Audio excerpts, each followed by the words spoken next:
You're listening to the AFTERBUZZ TV network, now the largest new media platform on the web, and your #1 source for after-show entertainment. Very good, Keith Johnson.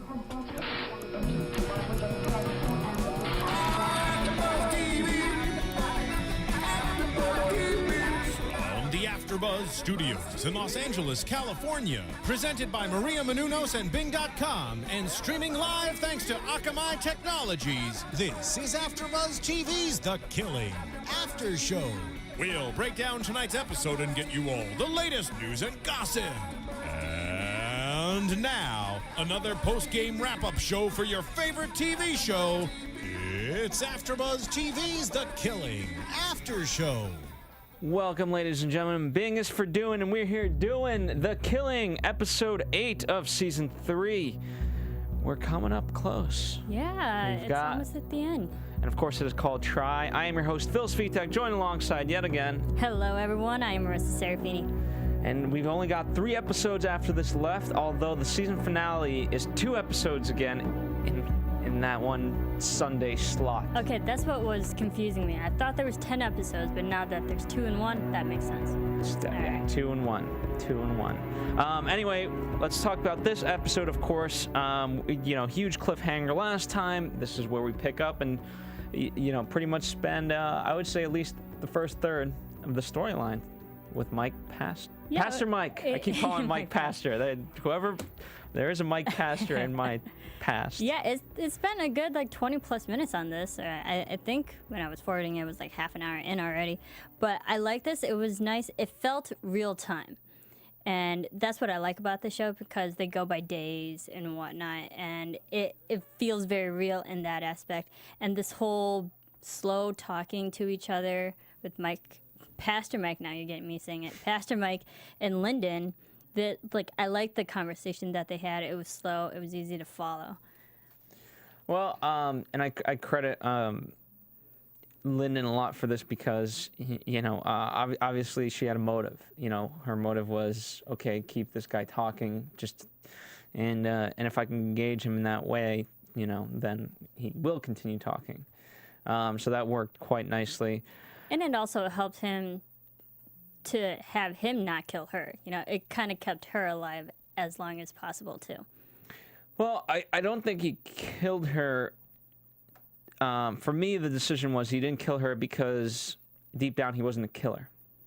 Yeah. Which is interesting, when you throw that up against, okay, what Seward did in pretty much the first episode, where he killed the priest. Mm-hmm. And yeah, because you can always tell the difference between those two.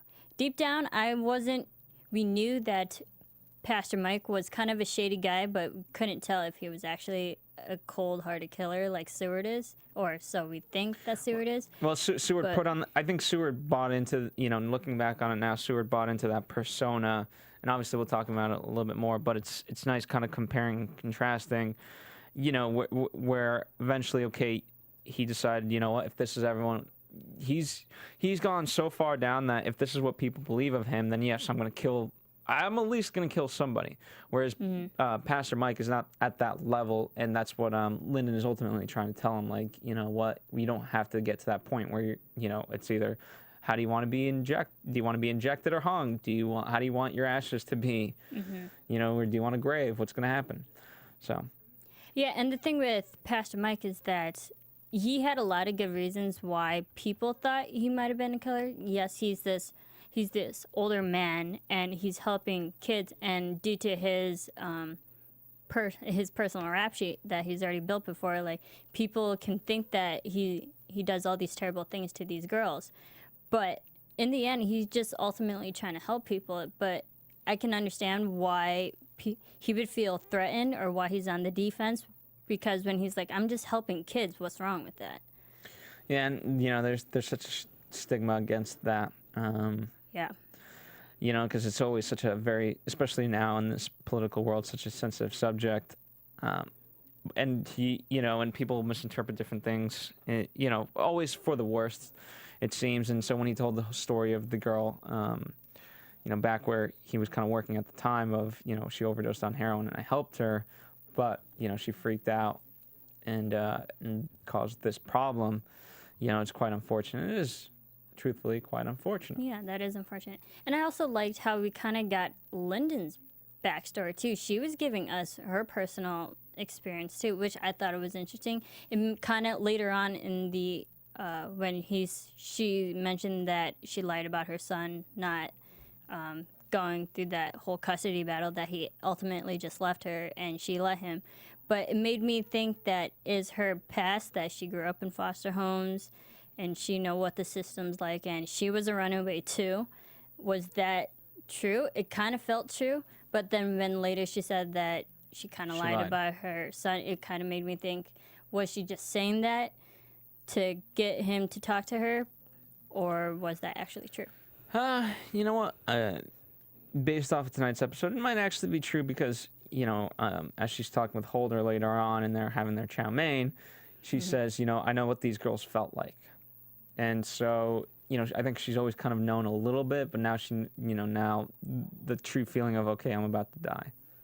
Yeah, and especially the line that, like, I only heard his voice, I only saw his eyes. And then also when she said that she ran away from home a few times, that just even makes her more emotionally involved with these girls, that she really knows what it's like to be that. Yeah. That could have been her if she was younger. Yeah, and, it was an interesting effect, I think, for Lyndon, as an actress, she handled that really well in the sense because she's trying to accomplish 3 goals. She's trying to keep him talking, be somewhat truthful, to an extent. Not that that was a big motivation, but then also she wanted to get the truth from him. Mm-hmm. And so, by getting the truth from him, if she's finding out that he's not the killer, then it also works on an emotional level of like, oh my God, my life's in danger, but we've also gone after the wrong guy. So what was the point of at least going after him? I've been wrong. Right. But ultimately, like you've been saying, that if she finds out that he is actually innocent, then who else is guilty? If it's not Seward, then who else it is? And she's still caught up against the fact that she doesn't believe it's Seward, so it's got to be someone else. Now, maybe they're going to go back to Joe Mills. We're still looking for Joe Mills. Yeah, he's still missing. But it's also interesting, watching it. So eventually, I like how Pastor Mike, he puts his hand up, and then, they didn't quite show it, but I think to an extent he's redeemed, and obviously they're going to let him go. But it's interesting through all that, as we're watching it, you have Holder on the other side, and he's kind of calling the shots this time around, and yet the irony is we know that he's just so wrong. Mm-hmm. Yeah. And I liked how Holder it showed that he really does care for Lyndon, especially when they were on the CB radio and listening to Lyndon talk to Pastor Mike throughout the whole conversation. And there was that one ignorant guy who was like, I bet $50 that she's going to cry. And which I didn't think this was needed, but it just reinforced the fact that Holder really does care for Lyndon. He's going to do anything. He has her back, and especially in a case like this where we think that Pastor Mike might kill her. I just liked how it really showed how they're always there for each other. Yeah, I agree. And and unfortunately, out of all of this, Bullet is the one truly lied to. As much as she lies to Holder, and we by the way, let's talk about that mini fight. That was. Holder had some emotions against Bullet. Yeah, but I think for good reasons too, because Bullet, again, she's going back to her street ways. She'll lie to get anything from people. But here's the thing: as we later find out, I don't think she didn't really lie. She thought that Lyric was really in trouble. When no, she was as I think it was Skinner. As Skinner put it, she was hustling, which basically means she was just. Yeah. We know what that means. Yeah. I don't think she meant it as a lie. She just came with this false information. But I don't know if she could have any valid proof that Lyric was with Pastor Mike at that time, because we didn't even see Lyric with Pastor Mike. We don't know if he took her. We were led to believe that she was still with. But she let on Lyric let on Bullet, and therein lied the problem. And then obviously Holder interpreted it of hey, Bullet's a liar, So it's one of those situations where, again, as you said, Bullet was misinformed, and then Bullet's just getting kicked to the curb everywhere. Yeah, and now, so her relationship with Holder is on rocky edges, and now when we find out that Lyric is actually alive and she's just been hustling, and now Lyric is even turning her away and be like, no, I don't belong to you, I belong to Mitch. And she's just blinded by young love. I don't think it's love, but... Who, Lyric or Bullet? Lyric. I don't think Lyric's in love with Mitch, but just the... Twitch. Twitch. The rejection from Bullet's rejection, that's kind of sad. And now Bullet doesn't have anyone. She's back to herself. Well, finally things were on the up and up for Bullet.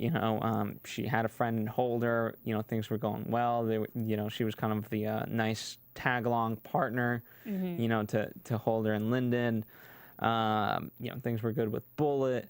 Or I'm sorry, with Lyric, and to discover this, and to be lied to, then have a relationship ruined because she was lied to, and then furthermore, that would have been okay, but at least they would could have had each other. But then to be told by the person that since episode 1 she's, I'm gonna say loved, because I think Bullet does love her, to basically just be thrown aside and like, no, you mean nothing to me.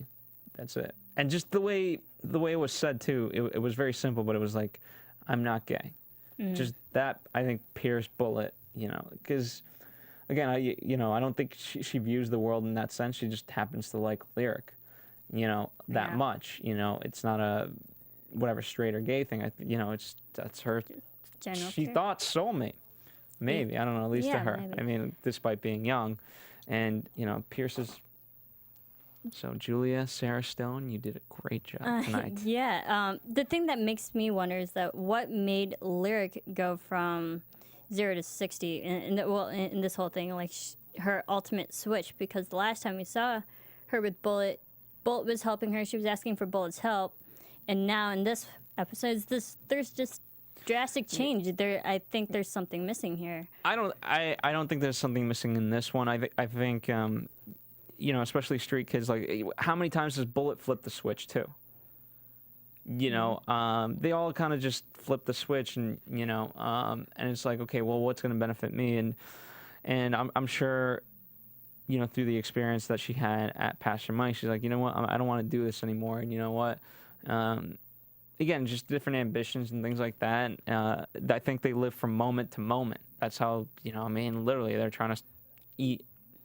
They got to survive for breakfast, lunch, and dinner. Yeah. It's not like they have any consistency within their lives, and so I think very much so of like, okay, well, you know what? Sorry, Bullet. Yeah, they're one day at a time. And because the last episode we saw with Lyric, we saw Twitch yelling because he wasn't accepting of this lesbian relationship that Bullet and Lyric was having, and I think that also might have added to the reason why Lyric wants to have Twitch more so than Bullet. Yeah, I think that certainly plays into it, and then I think Twitch also wants to get to LA, and he has dreams like that, and whereas Bullet's dreams are much more pragmatic of like, okay, let's get a house and things like that. Let's do something with our lives. Twitch is a dreamer, and I don't think it's going to come to fruition. It's not like he's ambitious with work ethic and things like that. He has delusions of grandeur. But it's also ultimately more romantic for a person like Lyric. When someone says, "Hey, I'll take care of you. We're going to be amazing. I'm going to be the greatest model that ever lived." It sounds exciting. Yeah, and especially at that young age, at 15, if someone's going to tell you that, you're going to believe it. Yeah, they're impressionable. Yeah, very impressionable. Because again, the titles of these episodes, this one's called Try, but we've had hope and things like that. That's what they want. They do want hope, and unfortunately, that's when a lot of them get broken, is because they put their hope in the wrong people. But that's what they're looking for. It's just hope. Yeah, and they keep trying to find out who's the killer in the end. Sometimes they're not. Bullet's the only one active, I would say. I mean, they're all scared of the killer to an extent, but no one's actively pursuing the killer. I think they're actively avoiding the killer. Which, now, because of what happened with Lyric, Bullet turns to drugs. And she goes to my man Poochie's got the hookup, but as he says, I thought you don't do that. Yeah, and I'm like, Bullet, what are you doing? You were clean, you were going on the right path, and now, yes, you had some tiffs with some of the people in your life. Yeah, Why are you going back to drugs? But that's basically, I mean, to a kid like Bullet, that's worse than rock bottom. Where's she gonna go? She in her eyes, I mean, the last thing that she knows about Pastor Mike is that he could be the killer. She can't go there. Not that he's there right now. Anyway, Lyric just told her F you, and so did Holder. So what else she got? I mean, Other than drugs. I find it sad. I'm like, I was rooting for Bullet, and I still am, really, but it's like, no, Bullet, you're doing so good. Just because you're having some bumps in your road, that you shouldn't turn to drugs. But again, it's moment to moment with these kids, and right now, this is the biggest moment of our life. Of like, oh my God, this is terrible. I can't deal. But she does get information. Yeah, about the killer. The killer. Did they say the girl with finger chopped off? Yeah, the chopped off finger girl. Chopped off, yeah. Which, it was a nice callback because, Angie was referenced throughout this whole episode. Yeah. Angie Gower. The blood in the card, yes, it matched, but that's because he drove her to the vet and paid $800. Which shows that Pastor Mike was, again, just helping, and that was it. So we continue to get references throughout, and now, I didn't quite know. I'll admit, I didn't know quite who first who they were talking about, but they were obviously talking about Angie, and then Bullet discovers Angie. They did an amazing job with the makeup on her, by the way, to make her look so almost zombie-like, beat up, and so run down. You can tell that it made her feel like she really does come from the street. Yeah, just how horrible and so unkempt she was, and it makes you feel for these characters even more so. It's also just defeated. I mean, she's trying to get the hell out of Dodge, as Poochie says. Yeah, she's on. She's using, which is, I mean, to give away that kind of information, which you should anyway, which is that's the sign of an addict, is the fact that she didn't want to give away the information. She just wanted to run away, but then to exchange it for a few, it was, again, just really sad. Yeah, and what saddens me is that this girl, Angie, came from the street. She got beat up, but her life was saved, but yet she still ended back on the street. Where was she going to go? I don't know, but I kind of wanted maybe someone could have set her on her right path, but ultimately she just ended up back where she started. Yeah, I think it's tougher than you think for these kids to get out of it. It seems like it, because when you have your life saved like that, I kind of feel like that traumatic experience would help you better your life, and she's end up in the same spot that she was. And she was resilient to the whole idea of help to begin with. I mean, just think about it. She didn't even want to go. First off, she didn't want to go to the hospital. Then when she is saved by the police and things like that, again, she doesn't. They're taught to not like the police, or for whatever reason, they just have an instinct against them, because the notion is that they're not going to help anyway, so why bother?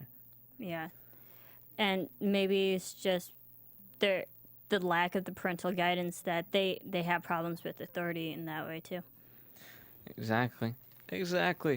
But the biggest problem of him, Bullet wants to apologize. My biggest problem with Bullet tonight was just the fact that if you're leaving a message for Holder, just say the name. That's it. Yeah. Because then you have a fail-safe. You die, great. Yeah. You've sacrificed yourself for the greater good of everybody. Because, now the information could die with you. Yeah, and that's what I thought too. I was like, you don't say I have important information, call me back. No, you just say like, I know this, this, and this. Call me back when you get this message. You don't keep it to yourself, because after that whole rift that you had with Holder, he's not going to call you back right now. Well, he obviously declines the call, and then it's perhaps the notion of, okay, if I tell him like, hey, I have something of value to you, you'll respond. But I think someone's much more apt to respond of like, if I say I'm not taking anyone's calls, we got to find this $500. Let's just say. And then all of a sudden, you call me, and I'm like, oh, fuck this, whatever, fuck Marisa. But then you leave a voicemail like, hey, I found the $500. They'd be immediately like, what the fuck, pick up Marisa. Yeah. And it's exactly like that. Bullet should have said the information right away, offhand, just so Holder can call her back. Yeah. But she and also, again, my biggest worry is that there's no failsafe. We have 3 episodes left. I would like to not see Bullet die, but if she dies, that information is gone. I'll take it to her grave. I hope that she doesn't, because we see all these girls going left and right, and I just want one girl to remain there, like still stick it to the end. So I hope nothing happens to Bullet. I hope nothing happens to Bullet either, but I think I don't think she signed her death warrant. I think she'll ultimately live, but she should just say the information. It's a failsafe. Anyway, let's talk about Holder and Lyndon. I thought their relationship grew even more so. Just how awesome it was to have Holder bring in some chow mein. Chow mein. What more could you want? Yeah, and it kind of goes back to the fact that Holder knows that Lyndon likes Chinese, because that one night where she was over at his place, they were eating Chinese food. But I did like this conversation because Lyndon, after this whole incident with Pastor Mike that went down, that she's just tired and she doesn't want to talk to anyone. And you see that Lyndon, she's still talking to Holder, even though she doesn't want to talk about it. And Holder's just like sitting there. And you can see where their relationship really is. They're great business partners, but they're also really good friends. Yeah, they had that very comedic line, and I'm sure they planned for it this way because it was really a great line. Lyndon says, "I'm tired of people asking me if I'm all right." Mm-hmm. So, are you all right? Yeah. But that seemed very sincere. Like, he really does care about Lyndon. It wasn't as just to annoy her. It was just out of genuine love for her. And that's when she went into her monologue that we talked about a little bit earlier. Yeah, a bit. And but I just love how this relationship is going. And even when Holder was leaving, he took her work and be like, "No, you don't work anymore tonight. You should just rest." Yeah. So. And she, right off the bat, we see that she is shaken up when, he walks in, and it's kind of funny because, I wasn't expecting anything to have happened, but, I forget that she obviously could be where, she hears the door opening and she's scared, and then it just happens to be him, and he says, "You left your keys in the door." Mm-hmm. So she's definitely shaken up. I would be too. I don't blame her. I think it's that combined with the fact that it wasn't Pastor Mike, and therefore that means we still haven't found the killer, but all signs point to Seward, and yet deep down she knows or believes at the very least that he's not the killer, and so that's what is eating her away. So let's transition into that. Seward, and we only got a couple scenes of Seward tonight, but I think it was good. It was like he was having a panic attack. What more do you need from him to understand what he's going through? Yeah, and even with his acting, you can tell that maybe he really isn't guilty. If he's really having a legit panic attack, I think that's the sign of someone who's really innocent and who doesn't want to die. I would say no, that is not always the case. Not always, but the case with him, yes. Yeah. And I thought it was interesting how Becker was the one calming him down. I didn't expect that from Becker.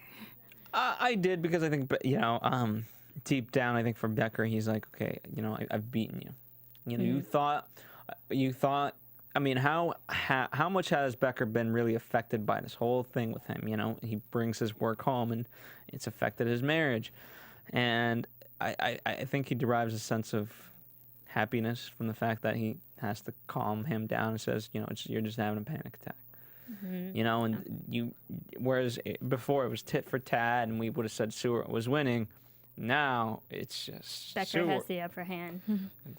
He not only has that, he's won. I mean, one last final thing is just for him to be hung. And then Becker's truly, truly won. But the fact that he's defeated him so much, he's won. Yeah, and Seward even mentions the line that he doesn't want to hang. He wants to take the injection. He's changing his base. Ultimately, he doesn't want to die. And that he wants to talk to Lyndon. Yeah. Again, because the last time he didn't. Well, no, he wants Lyndon to talk to Adrian. Yeah, because that could be something that could change the case. So, and he obviously has a way to make that happen. So that was a great a lot of phone calls today, especially towards the end. Mm-hmm. Yeah. But I thought that was a nice little exchange between the two of them, and talk about not getting sleep. I don't think Lyndon's gonna go to sleep right now. No, I don't think so. After that scary experience, I wouldn't sleep either. So, but I don't think it's about the scary experience. Yeah. I think in that. And then also knowing that the killer's still out there. I think it's that, but also I think it's directly tied to that phone call of like, hey, it's Seward. I don't have a lot of time to live. You got to help. Well, okay, well, let me just sleep for 8 hours and then I'll go back to it. Like that's not going through her mind. So. And she was at the beginning the only one who believed that Seward was still innocent, and now that Seward believes that he's innocent, she that's all the more motivation and all the more reasons to be like, all right, now I really got to find this killer. Yeah. Because there's literally a time limit. That there is. Let's talk about Becker's wife. That was a small scene, but interesting how she's hitting on our friend, as I like to call him. Henderson. Yeah. But whereas before he was much more consoling, this time he's much more. He just says, "I'm sorry." Mm-hmm. What did you think? They had the kid there, the son, and last time we saw the son, he was getting a walkthrough with his father of like, "Hey, here's where we hang the guy. Yeah. Here's where he falls down." Basically, I think although this scene was kind of random, but it just shows that I don't think Henderson wants this for his family, because Henderson has a baby and he's seeing how having this kind of career in this field can ultimately ruin your personal life, because it's ruining Becker's family, it's ruining their whole relationship. And I think it was just Henderson's realization like, oh, I don't want this to happen to me. Yeah. Okay, that's a good way of putting it. What about what was going through the son's mind? Is it my mom's a whore? Like what? it might have been. I don't know if, because I believe there was that line where the son didn't believe the father, and he thought he didn't believe Becker, and he thought that he wasn't a good enough father. But maybe it's two ways. Maybe he doesn't respect his mother either, because he didn't respect his father and didn't think highly of him. Maybe he doesn't think highly of both of his parents. I don't know. I mean, he seemed pretty proud of his dad at that point in time. I don't know. It's it's interesting to see how it's going to resolve itself. So speaking of that, let's head into predictions for the last 3 episodes of The Killing. Let's do it. And now, your AfterBuzz TV predictions. Okay, so we got a super teaser, meaning we got everything from the last 3 episodes. We got gunshots. We got Joe Mills. We got the mom. Pursuit. Yeah. So ultimately, who is the killer? Is it Joe Mills? Is it not Mike Pastor? I don't know. You know what?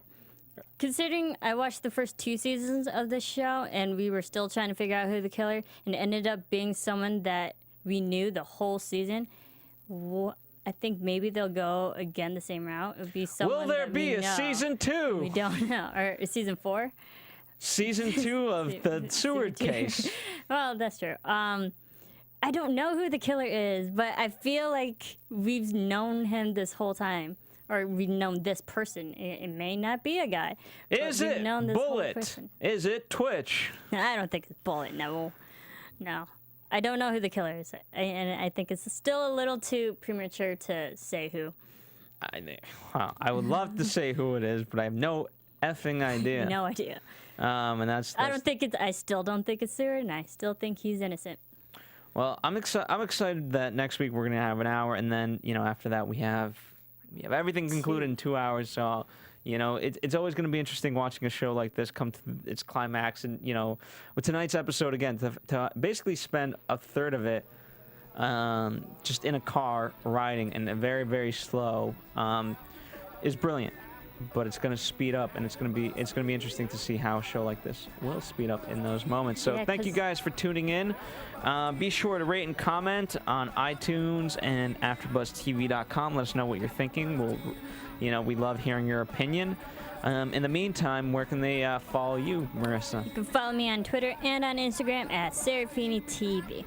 And of course, follow us here at AfterBuzz TV. That's on Facebook, Twitter, Instagram, all that fun stuff.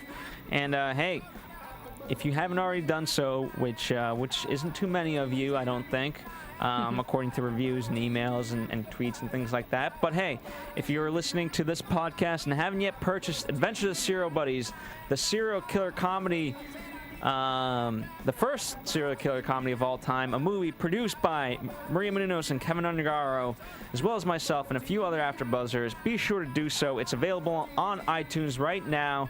As well as SerialBuddies.com, and on August 2nd it will be available on video on demand, and then September 17th it'll be available on DVD, Blu-ray, all that fun stuff. So awesome. Look for that. Adventures of Serial Buddies.